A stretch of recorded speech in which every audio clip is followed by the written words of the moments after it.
about a year since Ghost of Tsushima had its worldwide release. Gamers were introduced to the beautifully crafted world that was inspired by film legend Akira Kurosawa. It also acted as a love letter to fans of the samurai film genre, like myself. The game received universal praise from fans and critics alike, so I wouldn't be surprised if we have a new franchise up here on the horizon. Typically, PlayStation usually does a general rule of 3 for their IPs anyway. Obviously, there are some exceptions. I'm Wolf the Ronin, and today I want to go over some potential things I think we could see in a Ghost of Tsushima sequel. The first thing I would like to talk about is a feature that fans have been asking for before the game even launched, and that was different types of weapons. Now, yes, you could argue that Jin had an arsenal of different weapons he could use, kunais, bombs, arrows, etc. However, when it came to melee weapons, we only had the Sakai Katana and Tanto to utilize. I would love to see an expanded weapon system. You know, Naginatas. Norio used the Naginata, so it's in the game. We could potentially use it. Kusarigamas, Tekokagi, and other famous ninja weapons, even more samurai weapons. I mean, it seems we're already walking down the shinobi path anyway. I'll get into that a little later, though. Speaking of weapons, though, I think the duels can definitely be grander. Don't get me wrong. I thought the duels were the best part of the game. Truly. I just think they could be greater. While I love the duels, I found them to be a bit easy. I played this game on hard and kind of breezed past all of them. Except for Kochin Khan. I don't know why he had such the random difficulty spike he did, but I had a really hard time against Kochin. However, on Iki Island, there was one duel in particular that really stood out to me, and that was the duel in the Pit of Darkness. And on this one, your opponent actually counters your parries. And I thought that was such a cool idea, and I think they should utilize that more with the duels in a sequel to Ghost of Tsushima. Throughout all the duels in the main game, I didn't really get a sense of Japanese sword fighting. This is coming from someone who has studied and practiced Japanese sword. I'm practiced in Batoro. But then again, maybe it was just me, because I tend to play games like that. When it comes to like waiting for your opponent, I tend to play that normally. Even in fighting games, I'll wait for someone to make a move and then strike while they're open. That's just kind of how I've always played. So that could just be my biased opinion and why I was able to breeze through most of those duels so easily. But as someone who does already play like that, I would like to see a more in-depth system to the duels. Similar to how the Boken tournaments worked on Iki Island. Each enemy had their own weakness and their own strength. So you had to really wait and study them and exploit when they get open. Like, I know there was one enemy who kicked up dirt and you were unable to move or do anything while you were staggering from the dirt. But if you dodged it, you were able to hit him. But you couldn't block it. You had to dodge. You couldn't parry it. You needed to dodge the attack in order to get the strike in. Ultimately, what I want from the duels is I want a combination of the duel in the Pit of Darkness and the Boken tournaments. I think it would make for some really awesome and intense combat situations. Since we're on the topic of duels, I want to duel Toshiro Mifune. I mentioned this in my top 10 Easter eggs of Ghost of Tsushima. Shameless plug, go check it out. I'm putting it somewhere here, or more likely than that, it's in the comments. This game is already a huge love letter to Akira Kurosawa, especially with the black and white filter. I mean, it's called Kurosawa mode, which they got permission from the Kurosawa estate to use. But what does this have to do with Toshiro Mifune, you might be asking? Who is Toshiro Mifune? You might be commenting in the comments down below.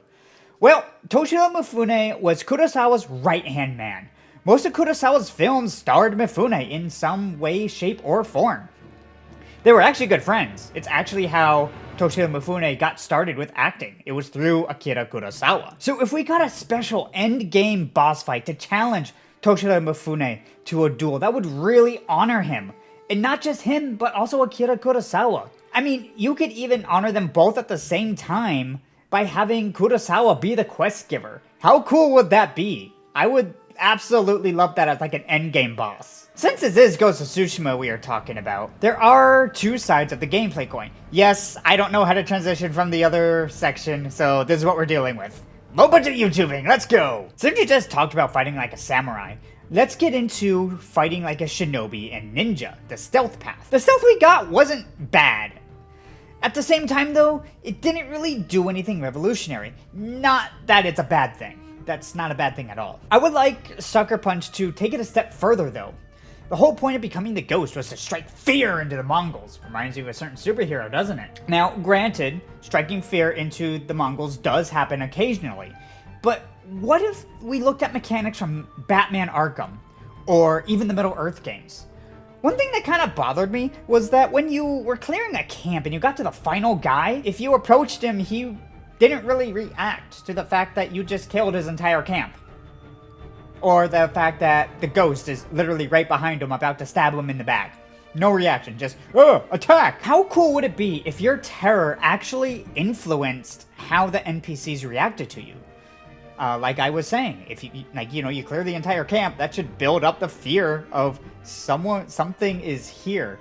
I mean, the Japanese myth has always been very superstitious to begin with, so I think they should really play into that a little more. Similar to like how Middle-earth works in a way, not as complex, but like, you go to a captain, you can choose to let him live or kill him right there. And if you let him live, he'll go to his other superiors and let them know there's someone here. And this could really build the Ghost's legend in a way that really makes him a force to be reckoned with. Now, I'm not saying I want a whole, recruit your enemies to build your ninja army like that, like exactly how Middle-earth does it with the Nemesis system, because, yeah, that's patented and copyrighted, so that's not gonna happen.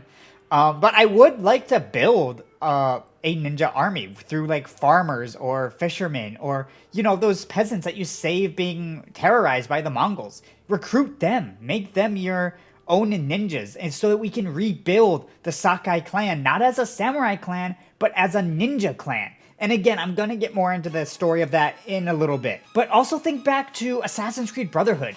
Remember how you had that mechanic where you could whistle and your assassins would come by and help you? What if we had something like that? I think that would work so well in the Ghost of Tsushima IP. Little disclaimer and spoiler warning, I am going to be talking about the ending for Ghost of Tsushima, so if you haven't played the game or if you haven't cleared all the endings, then this is your chance now to pause the video and finish up, or if you don't care, then keep watching the video. But this is the spoiler warning for both endings of Ghost of Tsushima.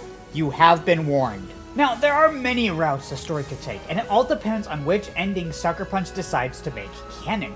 As of right now, there is no canon ending. I mean, a sequel isn't even announced or even leaked yet here I am, speculating away. But I digress. I think the canon ending is, or the honorable ending, is where you kill Shimura instead of sparing him. I won't get into why I think that right now, that'll be a topic for another day, but if you remember, at the end, Shimura and Jin were walking to do their duel, and there was a farmer that said that there are people rallying to the Ghost's cause. Where are you headed? Jogaku. The Ghost army is up there. He has an army. You didn't hear?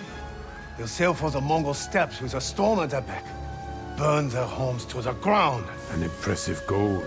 And they could easily follow and get training from the Ghost himself. And while that's happening, I want to see Jin struggling with what he had to do to get to where he is.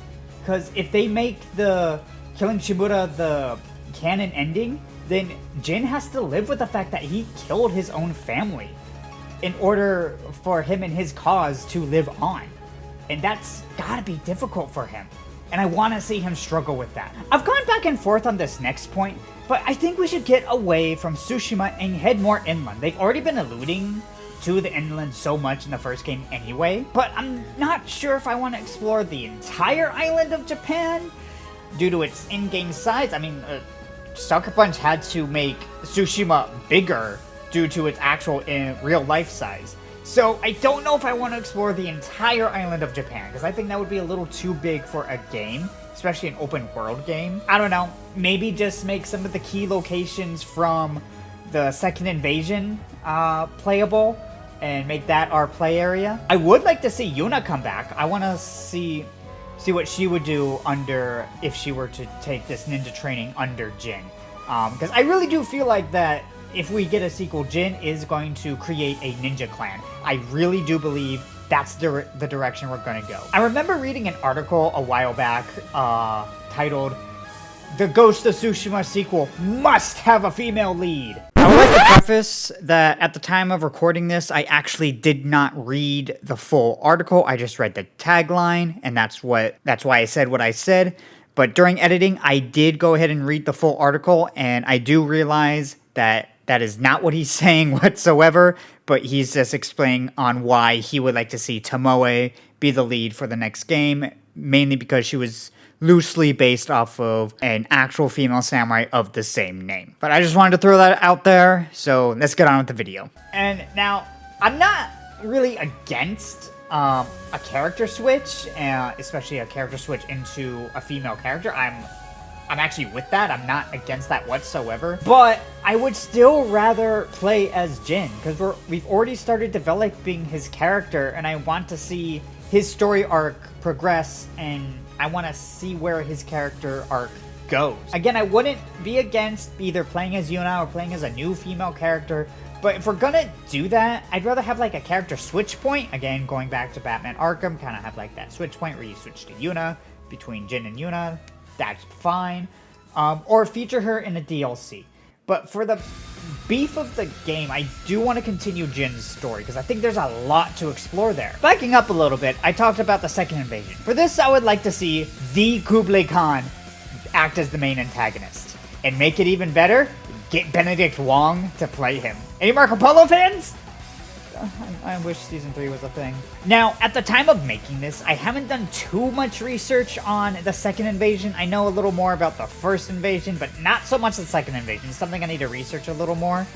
But I do know that Kublai was a bit more involved with this one compared to the first. With that said, though, this is already a historical fiction, so... I mean, look, I love the game, but there are so many historical inaccuracies.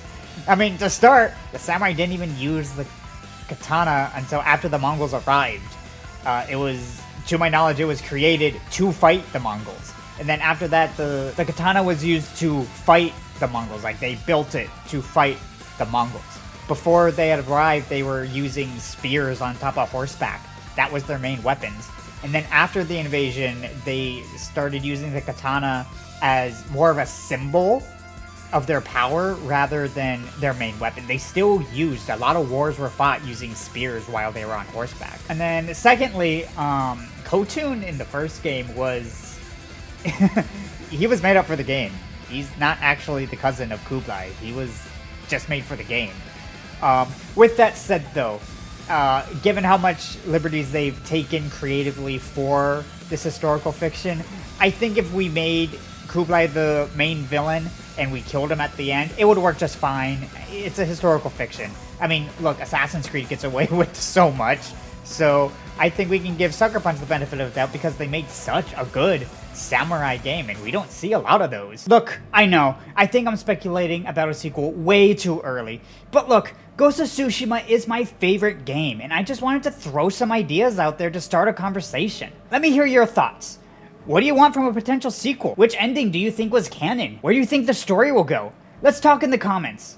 Thank you guys so much for watching. If you enjoyed the video, make sure you leave a like and don't forget to subscribe so you get notified about my new content. And be sure to leave that comment in the comment section so we can have a chat about Ghost of Tsushima, because I could talk Ghost of Tsushima all day. Thank you guys for watching, and I'll check you guys next time.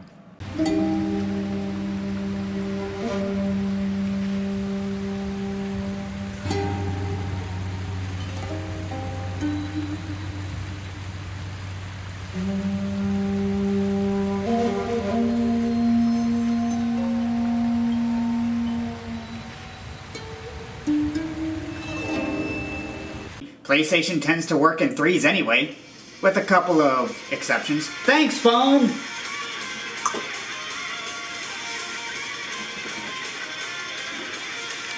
And it acted as a love letter to films of samurai fans. Nice. Nice, Wolf.